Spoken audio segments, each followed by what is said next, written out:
kecepit atau bagaimana, nggak tahu. Karena sudah banyak sekali Viostin DS dan Voltaren saya konsumsi, dan kemungkinan itu akan berdampak terhadap ginjal saya dan mungkin akan memperparah lagi. Ketemu SOP, saya diperkenalkan oleh Pak Budi Darwin dan Pak Steven. Mereka berdua prospek saya di kafe. Terus saya join 6 hari, pinggang saya sembuh, saya kembali ke kantor dan saya join Diamond. Ya, dan seterusnya dan seterusnya. Nah, karena saya dengan keyakinan itu pada saat saya kembali dari Jepang, terus bayar utang kerjaan karena sudah ninggalin sekian lama, AFC ngajakin saya 10 hari ke Jepang gratis, makanannya luar biasa, dahsyat, all you can eat. Ya. Oleh karena itu perlu bawa SOP banyak, karena ya untuk mencegah, karena makanan yang dahsyat-dahsyat itu seperti Indonesia ini memang perlu suplemen yang didesain khusus untuk orang Indonesia. Nah ini Pak Joshua, pengalamannya Pak Joshua, biar Pak Joshua yang cerita sendiri. Saya hanya membantu bercerita pada saat Pak Joshua tidak sadar. Kalau Pak Joshua tidak sadar kan nggak ngerti ceritanya. Jadi saya nerusin. Nah nanti penutupnya beliau lagi. Ya silakan Pak Joshua. Boleh mulai. Selamat malam, terima kasih Pak Andreas Lugito. Perkenalkan secara singkat, nama saya Joshua. Profesi saya fotografer majalah dewasa. Jadi di dunia saya berkecimpung dengan motret wanita-wanita cantik di seluruh Jakarta dan Indonesia. Dia bilang size does matter.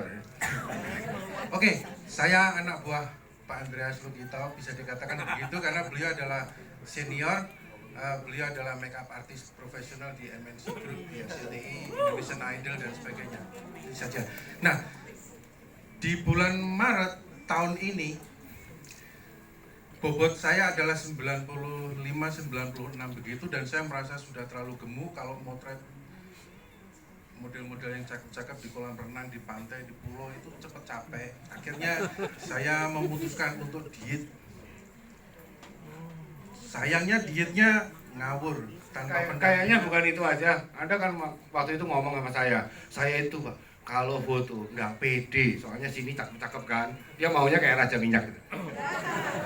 Jadi saya dietnya mengurangi secara drastis volume nasi yang saya makan menjadi sedikit sekali. Terus kalau lapar buah, terus-terusan gitu. Tetapi memang yang terjadi adalah selama sebulan saya turun 25 kilo.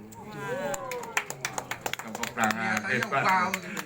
Jadi kalau motret sambil gandeng model-model cantik itu pede gitu kan sekarang kan. Cuman saya mulai bingung karena lemes gitu, ada apa yang terjadi. Nah suatu hari habis motret bikinian di kolam renang, saya duduk beristirahat kok badannya lemas. Oke, istirahat sebentar.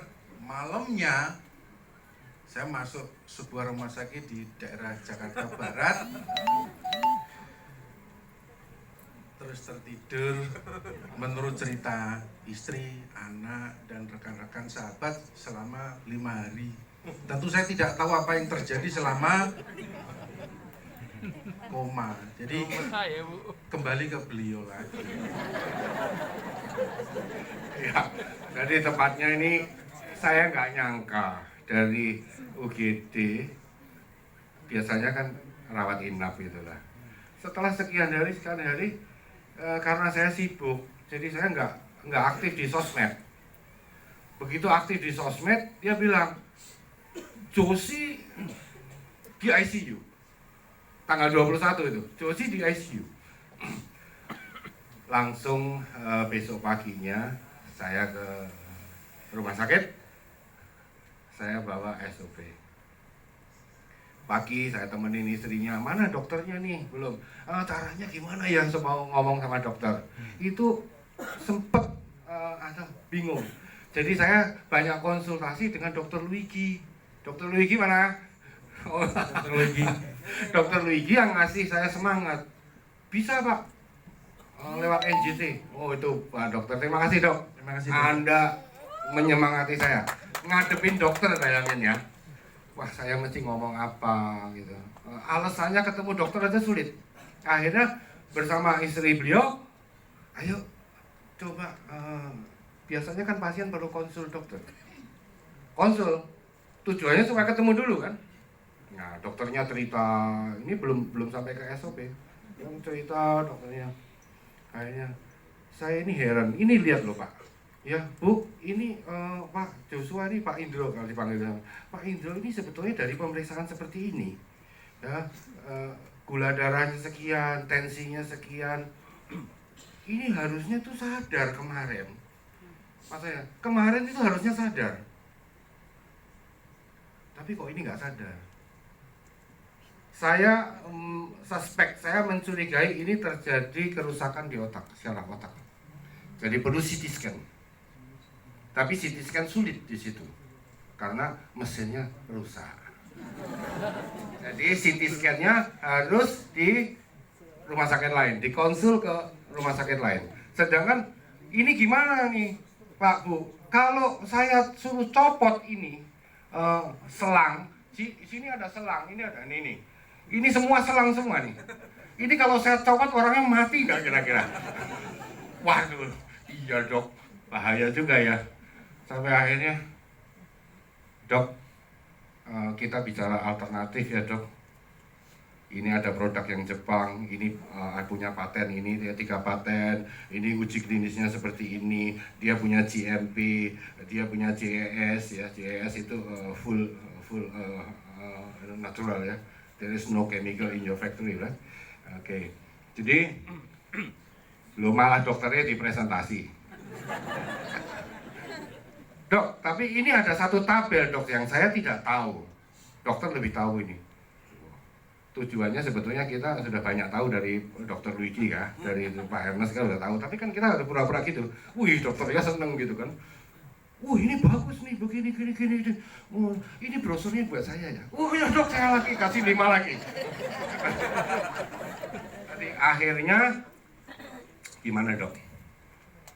Kalau kita nggak lakukan ini dok, kira-kira feeling guilty nggak? Kita tahu bahwa ini bisa nolong, khususnya saya dok. Saya tahu ini bisa nolong Pak Josi, teman saya. Kalau kita nggak lakukan, takutnya feeling guilty. Gimana dok? Nothing tulus dok ya, kita coba ya dok. Ayo dok, support. Akhirnya dokter, saya bilang, dok, setuju dok. Oke, saya dukung. Tapi saya bukan dokternya ICU. Saya dokter internis. Ya memang dokternya ini, tapi bukan, kan di ICU ada dokter lagi, ya kan? Waduh, ini urusan lain lagi kan? Ya udah, terus dokternya ICU itu kapan bisa ketemu? Oh nanti malam, jam 9 biasanya saya datang. Ternyata saya ketemu jam setengah 11 malam. Ketemu. Tapi tadi sama dokter yang pertama, itu senior sekali. Dok, saya boleh ya dok ya, menggunakan nama dokter. Nanti kalau ketemu sama dia, dokter Anu sudah mendukung gitu. Oh ya silakan, ngomong gitu. Aman, berarti loh. Nah, dokter yang kedua datang muda, sulit, alot, harus ekstra hati-hati bicara. Takutnya kalau kita bicaranya terlalu menggurui, nanti malah nggak jadi. Ya, jadi tanggal 23 saya ketemu nego dengan dokternya support, dokternya nggak menjawab macam-macam. Setelah dia yakin, dia panggil asisten. Nih, masukin ke NJT ya. Gitu. Terus dokternya tanya, ini dosisnya berapa? Dok, ini nggak ada dosis dok. Ini makanan, no lethal dosis. Ya, gimana dok? 4 pagi, 4 sore. 4 saset pagi, 4 saset sore dengan catatan apa? Saya udah ngerti kan, itu kan kira-kira nggak bisa banyak gitu loh. Yang disetujuin berapa. Jadi kita kasih itu biar ditawar gitu loh, maksud saya gitu. Sama dokternya dia bilang, ini berapa gram? 3 gram per saset. Terus dia bilang, kalau 3 gram per saset, 4 saset berarti 12 gram. Itu cairannya cuma sedikit, nanti ngejam di di selangnya gimana? Dia bilang gitu. Oh ya bener juga ya. Akhirnya, ya wis dok, 2 pagi 2 sore. Oke, 2 pagi 2 sore. Dalam hati kan aman gitu. Tadi tujuannya juga gitu, tapi saya ngomong 4 dulu. Akhirnya setuju. Panggil asisten. Ini gini ya, dia mau istilah kedokteran saya nggak tahu. Ini campur ini. Oh ya, sebentar. Ini kalau nanti kena susu bagaimana? Tahan nggak SOP ini terhadap susu? Saya belum pernah dapat pencerahan itu, tapi ya karena nekat aja ngomong. Ini natural, jadi pakai susu nggak apa-apa. Yang takut kena susu itu kan yang kimikal, betul lah? Nah, sorry dok, saya ngelancangin, nggak ada. Saya sering tuh telepon dokter Diki, udah semangat, lu disuruh teken surat nggak? Enggak, good, bagus. Waduh, dokter Diki tuh. Saya terus terang susah lah waktu itu ya. Oke, jadi tanggal 23 pagi mulai dimasukkan ke NJT 2 saset. Nah ini, oh ya, tanggal 27 ya, 27 saya ditelepon, 27 apa 26 ya, saya ditelepon sama istrinya. Pak, istrinya, oh ya kira-kira udah tahu ya gimana ya. Josi sadar. Kawan, iya tadi malam jam 8:30 Josi sadar. Oke, good, cukup. Ya, cukup. Besok saya ke sana. Ya. Nah, selanjutnya Josi sudah sadar. Silakan lanjutin. Begitu sadar, saya bingung. Pertama tentu agak meraba-raba siapa gitu. Jadi misalkan begitu melek, kan model-model saya datang, jadi rumah sakit itu bingung kok wanita kok cakep-cakep seksi-seksi gitu. Iyalah model majalah populer kok gimana nggak seksi. Nah, begitu datang, tapi menurut mereka, ya misalkan nih namanya Cynthia, saya panggilnya Dinda gitu. Jadi keliru-keliru semuanya gitu. Menurut Om Andreas barangkali belum pulih semuanya gitu. Tapi lewat istri saya, beliau memberikan apa itu namanya dosisnya itu 2 pagi. Masih 2 pagi. 2 pagi, 2 maghrib ya, sore ya gitu ya.